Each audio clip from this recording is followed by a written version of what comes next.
ನಮಸ್ಕಾರ. ರಿವ್ಯೂ ಚಾನಲ್ಗೆ ಸ್ವಾಗತ. ನಾನು ಸೌಖ್ಯ ಗಾಂವ್ಕರ್.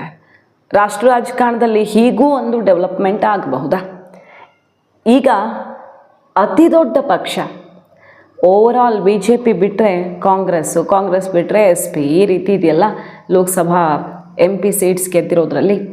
ಸೊ ಟಾಪ್ 5 ಒಳಗಿರುವಂಥ ಪಕ್ಷಗಳಲ್ಲಿ ಈಗ ಒಂದು ಪಕ್ಷ NDAಗೆ ಅತಿ ದೊಡ್ಡ ಬಲವನ್ನು ತರ್ತಿರೋದು. ಹೀಗೂ ಆಗಬಹುದಾ ರಾಷ್ಟ್ರ ರಾಜಕಾರಣದಲ್ಲಿ? ರಾತ್ರಿ ಬೆಳಗಾಗೋದ್ರ ಒಳಗಡೆ ಬಹಳ ಕುತೂಹಲಕ್ಕೆ ಕಾರಣ ಆಗಿದೆ ಇದೊಂದು ಡೆವಲಪ್ಮೆಂಟ್. ಡೀಟೇಲ್ಸ್ ಇಡ್ತಾ ಹೋಗ್ತೀವಿ. ಮಿಸ್ ಮಾಡಿದ್ರೆ ನಮ್ಮ ಚಾನಲ್ನ ಸಬ್ಸ್ಕ್ರೈಬ್ ಮಾಡಿ ನಿಮ್ಮ ಅಭಿಪ್ರಾಯ ಕಮೆಂಟ್ ಮಾಡಿ ತಿಳಿಸಿ. ವೀಕ್ಷಕರೇ, ಒಂದು ಕಡೆ ಮಮತಾ ಬ್ಯಾನರ್ಜಿಗೆ ಶಾಕ್ ಮೇಲೆ ಶಾಕ್. ಮಮತಾ ಬ್ಯಾನರ್ಜಿ ಅಸ್ತಿತ್ವ ಸಂಪೂರ್ಣವಾಗಿ ಕಳೆದು ಹೋಗಿಬಿಟ್ಟಿದೆ. ಯಾಕಂದರೆ 19 ಇದ್ದರು, 20 ಆಯಿತು, ಈಗ 22 MPಗಳು, ಒಟ್ಟು 22 ಜನ ಸಂಸದರು ಮಮತಾ ಬ್ಯಾನರ್ಜಿಗೆ ಕೈ ಕೊಟ್ಟು ಬಂಡಾಯ ಎದ್ದಿರುವಂಥ ಬಣ ಸೇರಿರೋದು ಅವ್ರಿಗೆ ಲೀಗಲ್ ಪ್ರಾಬ್ಲಮ್ ಆಗ್ತಾಯಿತ್ತು. ಯಾಕಂದರೆ ಅಭಿಷೇಕ್ ಬ್ಯಾನರ್ಜಿ ಇವರು ಒಂದು ಸಪ್ರೇಟ್ ಟೀಮ್ ಮಾಡ್ಕೊಂಡು ಗುರುತಿಸ್ಕೊಳ್ಳೋದಕ್ಕೆ ಅವಕಾಶ ಇಲ್ಲ ಅನ್ನೋ ರೀತಿಯಲ್ಲಿ ಕಾನೂನು ಹೋರಾಟವನ್ನು ಮಾಡೋದಕ್ಕೆ ಹೊರಟಿದ್ರು. ಅಭಿಷೇಕ್ ಬ್ಯಾನರ್ಜಿ ಸುಪ್ರೀಂ ತೀರ್ಪುಗಳ ಪ್ರಕಾರ ರಾಜಕೀಯ ಪಕ್ಷವೇ ಪ್ರಧಾನ ವಿನ ಸಂಸದೀಯ ಪಕ್ಷವಲ್ಲ. ಪಕ್ಷಾಂತರ ನಿಷೇಧ ಕಾಯ್ದೆ ನೋಡೋಕೆ ಹೋದರೂ ಕೂಡ ಇವರು ಏನು ಒಂದು ಟೀಮ್ ಕಟ್ಕೊಂಡಿದ್ದಾರಲ್ಲ, ಇದಕ್ಕೆ ಅವಕಾಶ ಇಲ್ಲ. ಆದ್ದರಿಂದ ಸಂಸದರ ಪ್ರತ್ಯೇಕ ಗುಂಪಿಗೆ ಮಾನ್ಯತೆಯನ್ನೇ ಕೊಡೋಕ್ಕಾಗಲ್ಲ ಅಂತ ಕಾನೂನು ಹೋರಾಟವನ್ನು ಮಾಡೋದಕ್ಕೆ ಮತ್ತು ಸ್ಪೀಕರ್ ಮೂಲಕವೂ ಹೋರಾಟ ಮಾಡೋದಕ್ಕೆ ಮುಂದಾಗಿದ್ದರು. ಪಕ್ಷದ ಅಧಿಕೃತ ನಾಯಕತ್ವ ಅಥವಾ ವಿಪ್ಗೆ ವಿರುದ್ಧವಾಗಿ ವರ್ತಿಸುವ ಯಾವುದೇ ಸಂಸದರು ಅನರ್ಹತೆಗೆ ಒಳಗಾಗಬಹುದು ಅಂತ ಮಮತಾ ಬ್ಯಾನರ್ಜಿ ಟೀಮು ಹೋರಾಟ ಮಾಡೋಕ್ಕೆ ಮುಂದಾಗಿತ್ತು. ಹಾಗಾಗಿ ಮಾನ್ಯತೆ ನೀಡೋದಕ್ಕೇ ಆಗಲ್ಲ ಅಂತ ಸ್ಪೀಕರ್ಗೆ, ಅಂದರೆ ಸ್ಪೀಕರ್ ಈ ಎಲ್ಲ ಬೆಳವಣಿಗೆಗಳಿಂದ ಈ ಒಂದು ತಂಡಕ್ಕೆ ಮಾನ್ಯತೆ ಕೊಡೋದು ಕಷ್ಟ ಅನ್ನೋ ರೀತಿಯಲ್ಲಿ ಅಭಿಪ್ರಾಯ ವ್ಯಕ್ತಪಡಿಸಿದರು. ಸೊ ಮಮತಾ ಬ್ಯಾನರ್ಜಿ ಧಿಕ್ಕರಿಸಿ ಬಂದವ್ರಿಗೆ ನಿಂತ ನೆಲ ನಡಗೋ ರೀತಿ ಆಗೋಯ್ತು. ಅಲ್ಲೂ ಇಲ್ಲ ಇಲ್ಲೂ ಇಲ್ಲ, ಏನಾಯ್ತಪ್ಪ ನಮ್ಮ ಕಥೆ ಅಂತ. ಅದ್ರ ಬೆನ್ನಲ್ಲೇ ಒಂದು ವಿಚಿತ್ರವಾದ ಬೆಳವಣಿಗೆ ಏನಪ್ಪ ಅಂದರೆ, ಕಾಕೋಲಿ ಘೋಷ್, ದಸ್ತಿದಾರ್, ಸುದೀಪ್ ಬಂಡೋಪಾಧ್ಯಾಯ ನೇತೃತ್ವದ ಬಂಡಾಯ ಸಂಸದರ ಗುಂಪು ಪ್ರತ್ಯೇಕ ಸಂಸದೀಯ ಗುಂಪನ್ನು ರಚಿಸೋದಕ್ಕಿಂತ ತಾಂತ್ರಿಕ ಕಾನೂನು ಸಮಸ್ಯೆ ಎದುರಾಗೋಕ್ಕಿಂತ ಈಗೊಂದು ಬೆಸ್ಟ್ ಐಡಿಯಾ ಅಂತ ತ್ರಿಪುರಾ ಮೂಲದ ಆಲ್ರೆಡಿ ರಿಜಿಸ್ಟರ್ಡ್ ಒಂದು ಪಕ್ಷದ ಜೊತೆ ಸೇರ್ಕೊಂಡ್ಬಿಟ್ಟಿದೆ. NCP ಅಂತ ಆ ಪಕ್ಷದ ಹೆಸರು, ಭಾರತೀಯ ರಾಷ್ಟ್ರವಾದಿ ನಾಗರಿಕ ಪಕ್ಷ ಅಂತ. ಈ ಮಹಾರಾಷ್ಟ್ರದ NCP ಅಲ್ಲ, ಅದು ಇನ್ನೊಂದು NCP. ಸೊ ಕಾನೂನು ಅಡೆತಡೆನೂ ಇರಲ್ಲ, already existing registered party.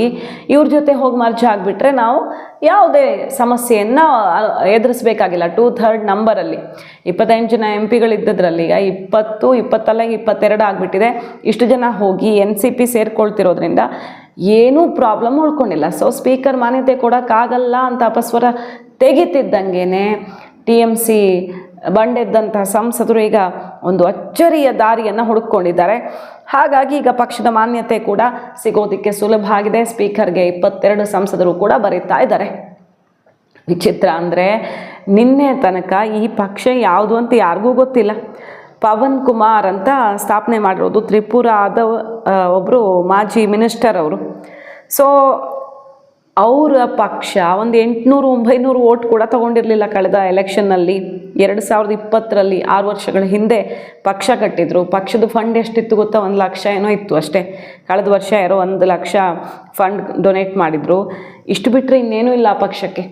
Tribal ಈ ಕಮ್ಯುನಿಟಿಗಳ ಪರವಾಗಿ ಹೋರಾಟ ಮಾಡೋದಕ್ಕೆ ಅಂತ ಹುಟ್ಕೊಂಡು ಪಕ್ಷ. ಮತ್ತು ಪಕ್ಷಾಂತರ ನಿಷೇಧ, ಈ ಪಕ್ಷಾಂತರ ಮಾಡುವಂಥವ್ರನ್ನು ನಾವು ಹತ್ರನೂ ಸೇರಿಸೋದು ಬೇಡ ಅಂತಲೇ ಧ್ಯೇಯ ಇಟ್ಕೊಂಡು ಹುಟ್ಕೊಂಡು ಪಕ್ಷ.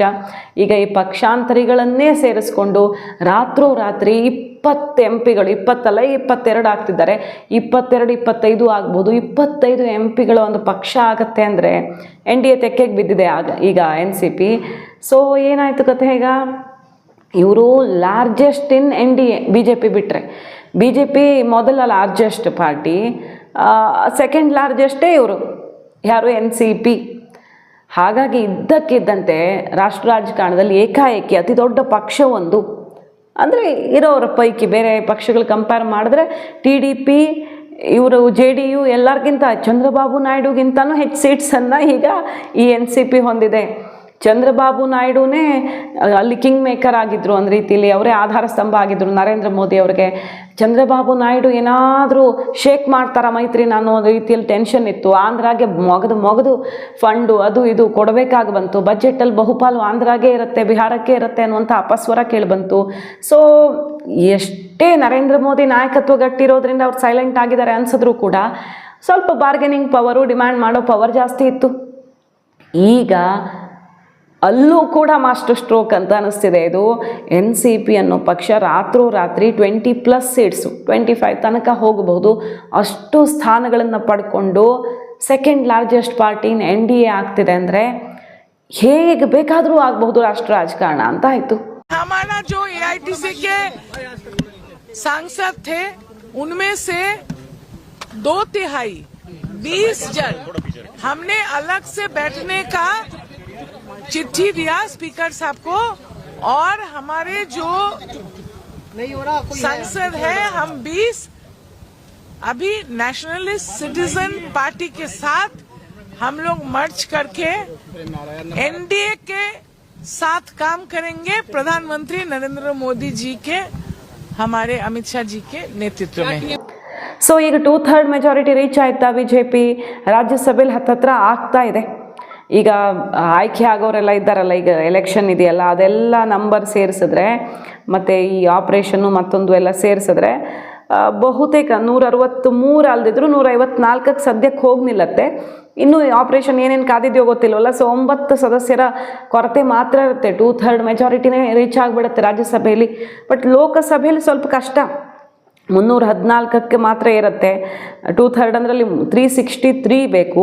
ಅದಕ್ಕಿನ್ನೂ NDAಗೆ 49 ಸದಸ್ಯರು ಬೇಕಾಗ್ತಾರೆ. 49 ನಂಬರು ಇನ್ಫ್ಯಾಕ್ಟ್ ಬಾಹ್ಯ ಬೆಂಬಲ ಅಂತ ಕಾಣಿಸ್ತಿದೆ, ಅಧಿಕೃತವಾಗಿಲ್ಲ ಅಷ್ಟೇ.